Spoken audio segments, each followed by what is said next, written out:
Questions after that? I think just first of all, really obviously pleased to go out and play the way we did. I thought, we talked about our standard of play and how we could train each and every day, and that standard needs to be pretty high. And so, right from the start of the day, I thought our kids came out ready to play and really performed well. And then even more proud of the guys that finished the game. We cleared our bench and played everybody today that was down in uniform. And I don't know how many, maybe 5 quarterbacks, maybe 5 running backs, maybe 6 so a lot of players. And the great thing is that it wasn't sloppy play when they got in. Sometimes you get guys that maybe haven't played a whole lot, they get into the game and you get some sloppy play here and there, but I was they're prepared, ready to play. They did a great job, and that helps morale on a football team. It helps them come back and practice even harder, the guys that are on scout team, and it just helps your team. And so, you take these games for what it is, and it's the fact that we got to win, number one, and number two, we got a lot of guys to play, and we got better with those. And so, big week for us next week. We talked about our locker room. Next week Sun Belt play, and we're excited to start Sun Belt play. South Al coming in here, and got to have our best week of practice. Scott, you talked about DeAndre Hicks at the beginning of the season, just about it being a guy that had talent, but he hadn't really gotten hit yet. You're kind of waiting to see how he would do with that. Where do you think he is right now? No, I think he's where he needs to be. He's still learning.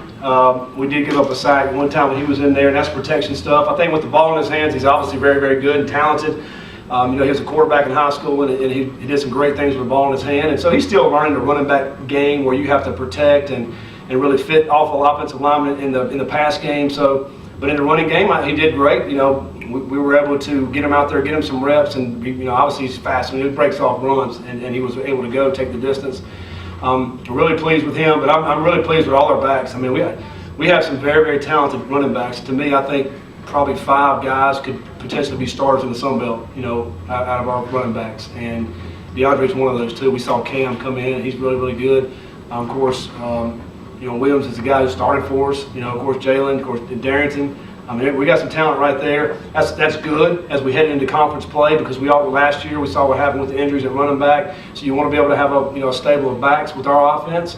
Was glad to get the running game going today. That was one of our emphasis coming in, and we were able to do that. And then we were still efficient in the passing game. I think that's critical as well. If we can run the football, you stay efficient in the passing game, and you don't turn the ball over, then you're gonna have a good day offensively. Defensively, those guys were lights out. They had the one drive, I think, that we had some MAs defensively where they scored. But other than that, they did outstanding. And then special teams today was incredible again. I don't know. I know there's probably not a team in the country that scored 3 straight weeks in special teams.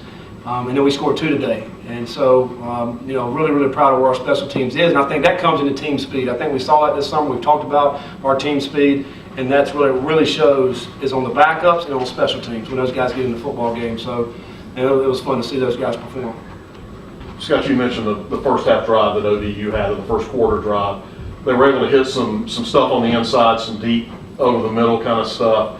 What kind of corrections did you guys make that shut that down as the game went along? Well, a couple of those were communication on the field, the defensive field. And so they cleaned up the communication part of it. When you come back off the sideline, what happened, you figure it out, and then you do it. And some of the things we were doing defensively, and so you clean that up as well. So that's adjustments you have to make on the sideline when they come back off. I think our coaching staff does a great job with that.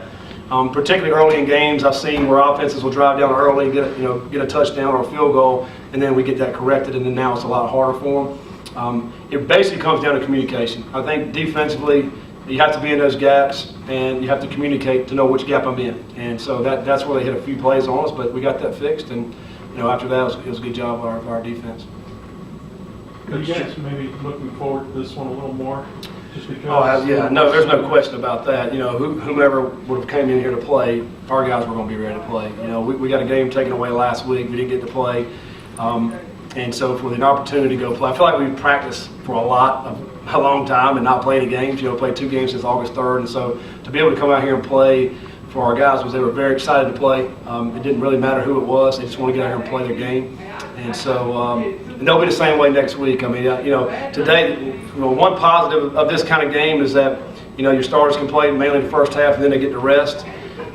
Really kind of happened at Charlotte. You know, some of our receivers only had 15, 20 snaps in Charlotte. I think Corey had 20 snaps in Charlotte. We didn't run very many offensive plays. So really looking at 2 weeks there in a 3-week span where they really didn't play a ton. And so they'll be eager again to come back next week and play South Al. And on top of that, it's a conference game. And then we all know South Al last year beat Troy, beat Arkansas State. They're very talented. So, you know, it'll be one we have to, you know, grab a great game plan and be ready to go.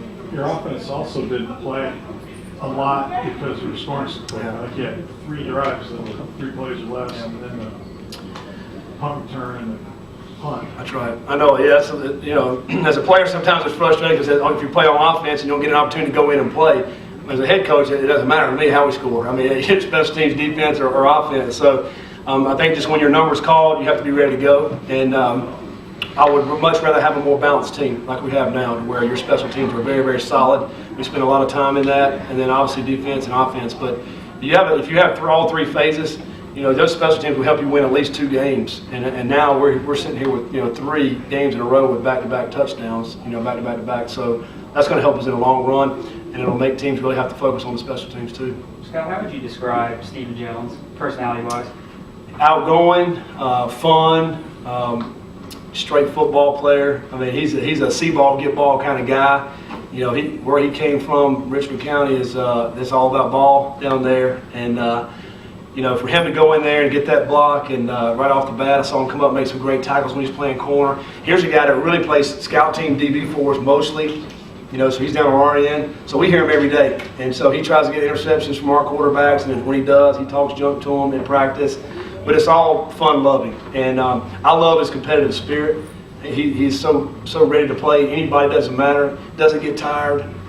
That's contagious. Those kind of guys that you have in the locker room are contagious. And other guys feed off of him, and they love playing with him. And I love seeing him have success. That's because it just shows when you work hard and have that great attitude, that it's going to pay off for you once you get into the game. So it's fun to see him make some plays today. Do you see a lot of freshmen come in and be as loud as he is in practice? Well, Jordan Earl is like that now. You know, big 99. He got to play, ran down on kickoff. I don't know if anybody caught that. He's our nose guard, and probably ended up redshirting this year. But you know, he's just like that. He's outgoing. You know, some people say he talks too much. That kind of personality. But I kind of like it because they're wide open and they play hard. Those are the kind of guys who get better and better and better. And man, it's good to have some personality on your football team. I think it just, you know, adds to the spice of your team.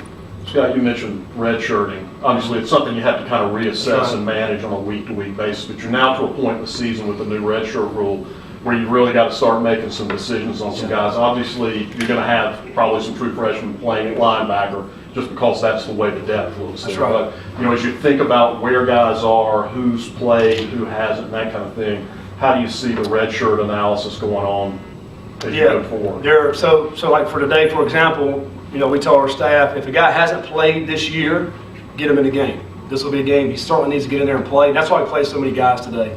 And now there's an example of Nick Hampton's an example. He's already played 2 games. We didn't play him today on purpose. He's a guy that, as we go through the season, we'll see whether or not he can come in and play toward the end. Will we need him? Those kind of things. And so he's a guy who's got 2 games under his belt. We're going to hold and see where we need him toward the end of the season. Very talented guy. Could play this year and play a lot, really. But also could be very beneficial to redshirt him. You know, he's a 200-pound outside linebacker. He's a lot like Keenan Gilchrist. Keenan had to play his first year. But with this new rule, now we may have a little bit of a luxury now where we can end up redshirting Nick, play him into 4 games. So he'll be a guy that will certainly play in 4, but we're holding him right now to see where he's at toward the end of the season. He's just one example. And some of these other guys, you know, we'll see where we are as injuries, if they pile up or if they're not. We'll just kind of see where it goes as we get into conference play. Same with Luke Burnett today? Yeah, same with Luke. He's another guy that could potentially, he's played 1 game. You know, so now he's a guy later in the season, man, he's starting to get his 4 games in. Potentially, let's see where it's at. But if we can get by with a red shirt on him, man, he's going to be really, really good the next 4 years.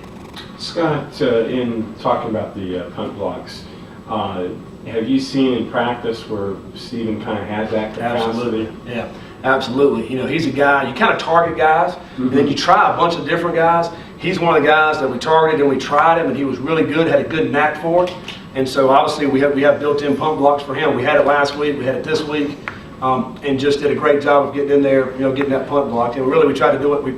When we called the block, we got both of them, you know, and then we didn't do it anymore. We just worked on the return game from that point forward. And then Duck comes in and returns a punt. So, I mean, pretty special what that punt return team. You know, Coach Holt made early in the season, he's like, man, we got a chance to be really, really special in our punt block team, and including punt returns. And so now, you know, you got Duck who's got to return, Thomas Henry's got to return. Now we got 2 blocks also for that team. That's a really special unit that we got building right now. Last question? Coach, you talked earlier about the collection of talent you have offensively. Would you say that this could be maybe one of the deepest skill sets you've had as a head coach? Absolutely. You know, when you think about running back, receiver, tight end, and quarterback, I mean, our quarterback's, you know, pretty deep too. All those guys came in and played well. It has to be, right? I mean, you know, what we have at running back, like you mentioned 5 guys that could potentially start in the Sun Belt. What you're seeing at wide receiver, those guys are extremely talented. Tight end with Henry coming in as a true freshman, really, you know, bolstering that unit right there. We already had Colin, knew he was really, really good. You know, we got a chance there skill-wise. Now, that's where we always talked about. Zach doesn't have to do a lot on his own. Just get the ball to these guys right here. These guys can make a lot of plays for you. So, yeah, it's fun. I mean, it's fun as a play caller. Who you want to get the ball to, you know, or who they're going to try to stop. So, you know, that part of it's fun. It's fun to come see them work every day. And, you know, we got to continue to build off of what our packages and what we're doing and find different ways to get these guys the ball. They deserve it. Thanks, Coach. All right, thank you guys. We'll have players next.